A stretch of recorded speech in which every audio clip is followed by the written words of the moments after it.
Insomnia അഥവാ രാത്രി ഉറങ്ങാൻ പറ്റാതിരിക്കുക. എങ്ങനെയെങ്കിലും ഉറങ്ങിയാൽ തന്നെ അധിക സമയത്തേക്ക് ഉറങ്ങാൻ പറ്റാതെ പെട്ടെന്ന് ഞെട്ടി എണീച്ചിട്ട് പിന്നെ രാത്രി മുഴുവൻ ഉറക്ക് കിട്ടാതെ ബുദ്ധിമുട്ടുന്നതിനെയാണ് ഇൻസോംനിയ എന്ന് പറയുന്നത്. എൻ്റെ പേര് ഫർഹാൻ, കോൺവോ വെൽനസ് സെൻ്ററിൽ കൺസൾട്ടൻറ്റ് സൈക്കോളജിസ്റ്റാണ്.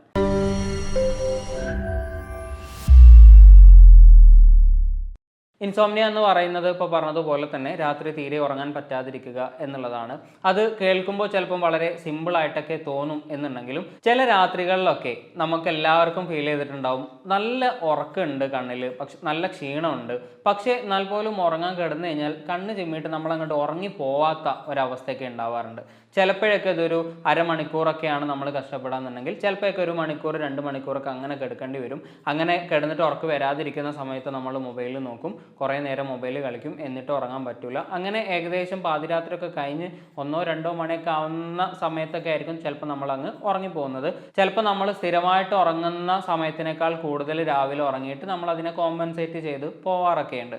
പക്ഷേ ഇൻസോംനിയ എന്ന് പറയുന്ന സ്ലീപ്പ് ഡിസോർഡറിലേക്ക് വരുന്ന സമയത്ത് നമ്മൾ ഉറങ്ങാൻ തന്നെ, ഇപ്പോൾ നല്ല ക്ഷീണം ഉണ്ടെങ്കിലും തന്നെ ഉറങ്ങാൻ ഭയങ്കരമായിട്ട് ബുദ്ധിമുട്ടുകയും ഉറങ്ങിയാൽ തന്നെ കുറച്ച് സമയം കഴിയുമ്പോൾ എണീച്ചിട്ട് ആ ഉറക്കം കണ്ടിന്യൂ ചെയ്തു പോകാൻ, തുടർന്നു കൊണ്ടുപോകാൻ പറ്റാത്ത ഒരവസ്ഥയിലേക്ക് മാറുന്നതുമാണ് ഇൻസോംനിയ എന്ന് പറയുന്നത്.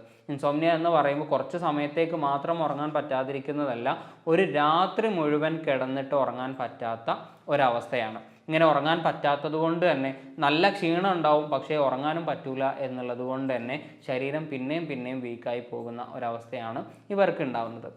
കണ്ണിലൊക്കെ ഒരു ഭാരമൊക്കെ എങ്ങനെ തോന്നും, ഇപ്പോൾ ഉറങ്ങിപ്പോകും തോന്നും, പക്ഷേ ഉറങ്ങാൻ കഴിയൂല. അങ്ങോട്ടും ഇങ്ങോട്ടും തിരിഞ്ഞ് മറിഞ്ഞൊക്കെ കിടന്ന് പല പൊസിഷനിലും നമ്മൾ കിടന്ന് നോക്കി, മുഖമൊക്കെ ഒന്ന് കഴുകി വന്ന് നോക്കി, ചിലപ്പോൾ ഉറങ്ങാനുള്ള എന്തെങ്കിലും പരിപാടികളൊക്കെ എടുത്തിട്ട് പിന്നെ നമ്മളെ ശരീരത്തിന് ക്ഷീണം ഉണ്ടാക്കുന്ന എന്തെങ്കിലും പരിപാടികളൊക്കെ ചെയ്ത് എന്നിട്ട് ഉറങ്ങാൻ കിടന്നു കഴിഞ്ഞാലും ഒരു പക്ഷേ 3 മണി 4 മണി ആവാതെ ഉറക്കം അങ്ങോട്ട് കണ്ണിലേക്ക് വന്ന് കിട്ടില്ല.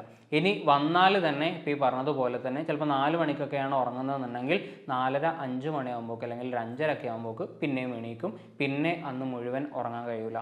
എങ്ങനെ രാവിലെ എണീച്ചിട്ട് നമ്മൾ ഓഫീസിലേക്ക് വർക്കിന് പോവുകയാണെങ്കിൽ അല്ലെങ്കിൽ സ്കൂളിലേക്ക് പോകുന്ന കുട്ടികളൊക്കെ ആണെങ്കിൽ ഭയങ്കരമായിട്ട് ക്ഷീണം തോന്നുകയും ഒന്നിലും കോൺസെൻട്രേറ്റ് ചെയ്യാൻ പറ്റാതെ, വർക്കിലോ അല്ലെങ്കിൽ പഠനത്തിലോ കോൺസെൻട്രേറ്റ് ചെയ്യാൻ പറ്റാതെ ഭയങ്കരമായിട്ട് ബുദ്ധിമുട്ടുന്ന ഒരവസ്ഥയാണ് ഇൻസോംനിയയിൽ ഉണ്ടാവാറുള്ളത്. അപ്പോൾ ഉറക്കിനെ മാത്രം ബാധിക്കുന്നതല്ല, നല്ലവണ്ണം ഉറങ്ങാൻ പറ്റിയിട്ടില്ലെങ്കിൽ, ഒരു ക്വാളിറ്റി ഓഫ് സ്ലീപ്പ് നമുക്ക് കിട്ടിയിട്ടില്ലെങ്കിൽ നമ്മളുടെ പകൽ സമയത്ത് നമ്മൾ ചെയ്യുന്ന എല്ലാ കാര്യങ്ങളെയും അത് ബാധിക്കും എന്നുള്ളത് കൊണ്ട് തന്നെ പഠനത്തിനെയും വർക്കിനെയും അതുപോലെ തന്നെ ബാക്കിയുള്ള കാര്യങ്ങളൊക്കെ ബാധിക്കും. നല്ലവണ്ണം ഉറങ്ങാൻ പറ്റാത്തത് കൊണ്ട് തന്നെ രാവിലെ എണീക്കുന്ന സമയത്ത് നല്ല ക്ഷീണം ഉണ്ടാവും. ഈ ക്ഷീണത്തിനോട് തന്നെ രാത്രി ഒരുപാട് കഷ്ടപ്പെട്ടിട്ടും ഉറങ്ങാൻ പറ്റാത്തത് കൊണ്ട് തന്നെ നല്ല സ്ട്രെസ് ഉണ്ടാവും. ഈ സ്ട്രെസ്സൊക്കെ ഭയങ്കര ഫ്രസ്ട്രേഷനായി, ഭയങ്കര ദേഷ്യമായി കൂടെ ജീവിക്കുന്ന ആളുകളോട് അല്ലെങ്കിൽ വീട്ടിലുള്ള ആളുകളോടോ കൂടെയുള്ള ആളുകളോടൊക്കെ ഭയങ്കര ദേഷ്യമായിട്ട് പ്രകടിപ്പിക്കാനും അഗ്രസീവ് ആവാനൊക്കെ തുടങ്ങും. അപ്പോൾ ഉറക്ക് നല്ലോണം കിട്ടാത്തത് കൊണ്ട് തന്നെ പേഴ്സണൽ ലൈഫിനെയും സോഷ്യൽ ലൈഫിനെയും ഇങ്ങനെ എല്ലാ ഭാഗത്തിനെയും ബാധിക്കുക എന്നുള്ളതാണ് ഇൻസോംനിയ ഉണ്ടാകുന്നതുകൊണ്ടുള്ള പ്രശ്നം. ഇൻസോംനിയ മിക്കവാറും സമയങ്ങളിൽ ഡിപ്രഷൻ പോലെയുള്ള ഏതെങ്കിലും മൂഡ് ഡിസോർഡേഴ്സ് ആയിട്ട് അല്ലെങ്കിൽ ഇമോഷണൽ ഡിസ്റ്റർബൻസ് ഒക്കെ ആയിട്ട് ബന്ധപ്പെട്ടിട്ടാണ് ഉണ്ടാവാറുള്ളത്. ഇൻസോംനിയ ഈ പറയുന്നത് പോലെ, നമ്മൾ നേരത്തെ പറഞ്ഞതുപോലെ ചിലപ്പോഴൊക്കെ ചില രാത്രികളിൽ നമുക്ക് ഇൻസോംനിയ ഉണ്ടാവാറുണ്ട്, അല്ലെങ്കിൽ ഉറങ്ങാൻ ബുദ്ധിമുട്ടുണ്ടാവാറുണ്ട്. ഒരുപാട് സമയത്തേക്ക് നമുക്ക് ഉറക്കമുണ്ടായിട്ടും കണ്ണിൽ ഭാരം ഉണ്ടായിട്ടും നല്ല ക്ഷീണം ഉണ്ടായിട്ടും ഉറങ്ങാൻ പറ്റാത്ത ദിവസങ്ങളൊക്കെ നമുക്ക് ഉണ്ടാവാറൊക്കെ ഉണ്ട്. പക്ഷേ അതിന് നമ്മൾ ഇൻസോംനിയ എന്ന് പറയില്ല, അന്നൊരു സ്ലീപ്പ് ഡിസ്റ്റർബൻസ് ഉണ്ട് എന്നുള്ളത് മാത്രമേ പറയുള്ളൂ. പക്ഷേ ഇൻസോംനിയ എന്ന് പറഞ്ഞിട്ട് നമ്മൾ ഇതിനെ പ്രശ്നമായിട്ട് നമ്മൾ കാണണമെന്നുണ്ടെങ്കിൽ ഒരുപാട് ദിവസങ്ങളായിട്ട് നമുക്ക് രാത്രി ഉറങ്ങാൻ പറ്റുന്നില്ലെങ്കിലാണ് നമ്മൾ അതിനെ ഇൻസോംനിയ എന്ന് പറയാറുള്ളത്. ഇത് കുട്ടികൾ മുതൽ അഡൾട്ടായിട്ടുള്ള ആളുകൾ, പ്രായമായിട്ടുള്ള ആളുകളിലൊക്കെ ഇൻസോംനിയ കാണപ്പെടാറുണ്ട്. കൂടുതലും ഇമോഷണൽ ഡിസ്റ്റർബൻസിൻ്റെ കൂടെയാണ് ഇൻസോംനിയ കാണപ്പെടാറുള്ളത്. ഇത് മുതിർന്ന ആളുകളുടെ കാര്യമാണ്. മുതിർന്ന ആളുകൾക്ക് ഇൻസോംനിയ വരുന്ന സമയത്ത് ഞാൻ നേരത്തെ പറഞ്ഞതുപോലെ രാത്രി ഉറങ്ങാത്തത് കൊണ്ട് രാവിലെ മുഴുവൻ ക്ഷീണം ഉണ്ടാവും, ഒരുപാട് കഷ്ടപ്പെട്ടിട്ടും ഉറങ്ങാൻ പറ്റാത്തത് കൊണ്ടുള്ള ഫ്രസ്ട്രേഷൻ ഉണ്ടാവും, ആളുകളോട് ദേഷ്യം വരും. ഇത് സ്വാഭാവികമായിട്ടും റിലേഷൻഷിപ്പിനെ ഒക്കെ ബാധിക്കും എന്നുള്ളത് മുതിർന്ന ആളുകളുടെ ഒരു കാര്യത്തിൽ. ഇനി ഇതിൻ്റെ വേറൊരു വേർഷനാണ് ഇൻഫാൻറ്റ് ഇൻസോംനിയ എന്ന് പറയുന്നത്. ഇൻഫാൻറ്റ് ഇൻസോംനിയ എന്ന് പറയുന്നത് ചെറിയ കുട്ടികൾ, ഏകദേശം 1 വയസ്സ് മുതൽ ഏകദേശം 3-4 വയസ്സ് വരെയുള്ള കുട്ടികൾ രാത്രിയിൽ ഉറങ്ങാത്ത ഒരു പ്രശ്നമാണ് ഇൻഫാൻ്റ് ഇൻസോംനിയ എന്ന് പറയുന്നത്. ഇവർ രാത്രി മുഴുവൻ ഉണർന്നിരിക്കും. രാത്രി മുഴുവൻ ഉണർന്നിരുന്നിട്ട് അവരെ കൂടെയുള്ള പാരൻസ് ആരാണോ, അല്ലെങ്കിൽ അച്ഛന് അല്ലെങ്കിൽ അമ്മ, ഇവരെ ഉറങ്ങാൻ സമ്മതിക്കാത്ത അവരെ ഉറക്കം കൂടി കളഞ്ഞിട്ട് കുട്ടികൾ പകല് കിടന്നുറങ്ങും. പക്ഷേ മുതിർന്ന ആളുകൾക്ക് അതിൻ്റെ കൂടെ കിടന്നുറങ്ങാൻ പറ്റൂല എന്നുള്ളതുകൊണ്ട് തന്നെ മുതിർന്ന ആളുകൾക്ക്, അമ്മക്ക് അച്ഛന് ഭയങ്കരമായിട്ടുള്ള ഫ്രസ്ട്രേഷൻ ഉണ്ടാവുന്ന ഒരവസ്ഥയാണ് ഇൻഫാൻ്റ് ഇൻസോംനിയ എന്ന് പറയുന്നത്. സാധാരണ ഇൻസോംനിയ ഉറങ്ങാത്ത ആളുകളെയാണ് കൂടുതൽ ബാധിക്കുക, അതുകൊണ്ട് ചുറ്റുള്ള ആളുകൾ ഇടങ്ങാറാവുക എന്നുള്ളതാണെങ്കിൽ, ഈ ചൈൽഡ് ഇൻസോംനിയ കുട്ടീനെ അല്ല കൂടുതലും ബാധിക്കുന്നത്, കുട്ടിനേക്കാളും ബാധിക്കുന്നത് അമ്മയായിരിക്കും, അല്ലെങ്കിൽ കൂടെയുള്ള ആരാണോ അവരെ ആയിരിക്കും. ഇൻഫാൻ്റ് ഇൻസോംനിയ മിക്കവാറും സമയങ്ങളിൽ പ്രസവിച്ച ആദ്യത്തെ കുറച്ച് ദിവസങ്ങളിൽ, ഒരു മാസക്കാലമൊക്കെ മിക്കവാറും കുട്ടികൾ രാത്രി എണീച്ച് കരയാറൊക്കെ ഉണ്ട്. അവർക്ക് പാല് കൊടുക്കേണ്ട അവസ്ഥകളൊക്കെ മിക്കവാറും സമയത്തൊക്കെ ഉണ്ടാവാറുണ്ട്.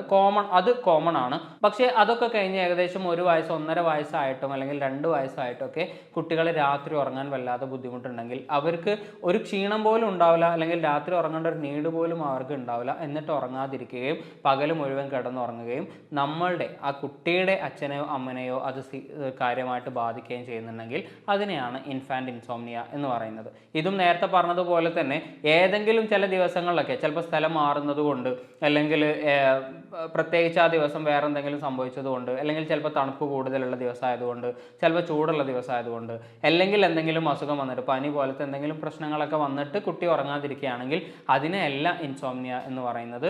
ചുറ്റുപാടും ഒരു പ്രശ്നമല്ല, കുട്ടി ഭയങ്കര കംഫർട്ടബിൾ ആയിട്ടുള്ള സ്ഥലത്ത് തന്നെയാണ്, സ്ഥിരമായിട്ട് ഉറങ്ങുന്ന സ്ഥലം തന്നെയാണ്, ഒരു ബുദ്ധിമുട്ടും ഇല്ലാത്ത സാഹചര്യത്തിൽ പോലും കുട്ടി തീരെ ഉറങ്ങാതിരിക്കുന്നതിനെ, അല്ലെങ്കിൽ കുറച്ച് സമയത്തേക്ക് മാത്രം രാത്രി ഉറങ്ങിയിട്ട് പിന്നെ തീരെ ഉറങ്ങാത്ത ഒരവസ്ഥയാണ് ഇൻസോംനിയ എന്ന് പറയുന്നത്. ചിലപ്പോഴൊക്കെ കുട്ടി ഈ രാത്രി ഉറങ്ങേണ്ട സമയം പകല് ഉറങ്ങി തീർക്കും, എന്നിട്ട് ചിലപ്പോൾ വൈകുന്നേരമൊക്കെ ആയിരിക്കും എണീക്കുന്നത്. അങ്ങനെ വൈകുന്നേരം എണീക്കുന്നത് കൊണ്ട് തന്നെ കുട്ടിക്ക് പിന്നെ ക്ഷീണോ ഉറക്കമൊന്നും ഉണ്ടാവില്ല, പിന്നെയും രാത്രി ഉറങ്ങാത്ത ഒരവസ്ഥയിലേക്ക് കുട്ടി മാറും. ഇതൊരു സൈക്കിളായിട്ട് അങ്ങനെ പോകും. ഇനി ഇൻ കേസ് രാത്രി എപ്പോഴെങ്കിലും ഒന്ന് ഉറങ്ങി പോയിട്ടുണ്ടെങ്കിൽ 2 മണിക്കൂർ ഉറങ്ങിയിട്ട് കുട്ടി എണീക്കും.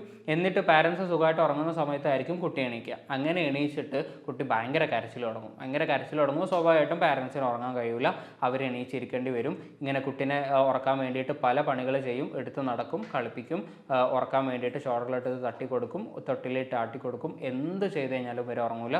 കുറച്ച് സമയമൊക്കെ മിണ്ടാതെ കിടക്കും, പിന്നെ കരച്ചിൽ തുടങ്ങും. ലൈറ്റ് ഓഫ് ആക്കാൻ പറ്റില്ല, നമ്മൾ കിടക്കാൻ പറ്റില്ല, പാരൻസ് കിടക്കാൻ പറ്റില്ല, പാരൻസ് കിടന്നാൽ കരച്ചിലാവും. ആകെ കരച്ചിലും പ്രശ്നമായിരിക്കും രാത്രി. ഇതുകൊണ്ട് തന്നെ രാത്രി ഉറങ്ങാൻ പറ്റുന്നില്ല എന്നുള്ളത് മാത്രമല്ല, ഈ കരച്ചിലും കേട്ടിട്ടായിരിക്കും രാവിലെ എണീക്കുക.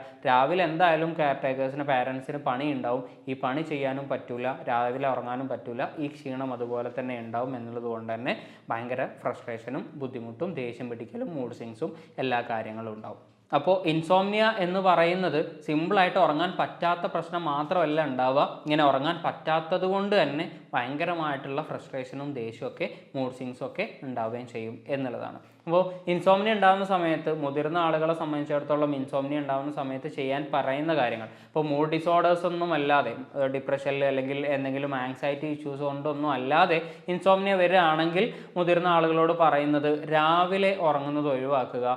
ഏതെങ്കിലും രീതിയിലുള്ള ശരീരത്തിനെ ക്ഷീണിപ്പിക്കുന്ന രീതിയിലുള്ള എക്സസൈസുകൾ ചെയ്യുക. 10 മണിക്ക് മുമ്പ്, നമ്മൾ സാധാരണ ഉറങ്ങുന്നതിന് മുമ്പ് തന്നെ കിടക്കുക. എന്നിട്ട് നമ്മൾ കിടക്കുന്നതിൻ്റെ ഏകദേശം 1 മണിക്കൂർ മുമ്പ് മൊബൈൽ TV പോലെയുള്ള സ്ക്രീനുകൾ മുഴുവനായിട്ടും ഒഴിവാക്കിയിട്ട് ഫ്രീ ആയിട്ട് കിടക്കുക. അതിൻ്റെ കൂടെ തന്നെ റിലാക്സേഷൻ ടെക്നിക്കുകൾ എന്തെങ്കിലുമൊക്കെ ചെയ്യുക. ബ്രീതിങ് എക്സസൈസ് പോലെയുള്ള, യോഗ പോലെയുള്ള അങ്ങനെ എന്തെങ്കിലും റിലാക്സേഷൻ ടെക്നിക്കുകൾ ചെയ്തിട്ട് കിടക്കുക. എന്നിട്ട് ഉറങ്ങാൻ ശ്രമിക്കുക എന്നുള്ളതാണ്. രാവിലെ നേരത്തെ എണീച്ച് ബോഡിനെ വൈകുന്നേര സമയങ്ങളിൽ നല്ലോണം കളിച്ചിട്ട് ടയേർഡായിട്ട് വന്ന് കിടക്കുക എന്നുള്ളതൊക്കെയാണ് സാധാരണ ടിപ്പുകളായിട്ടൊക്കെ പറയാറുള്ളത്.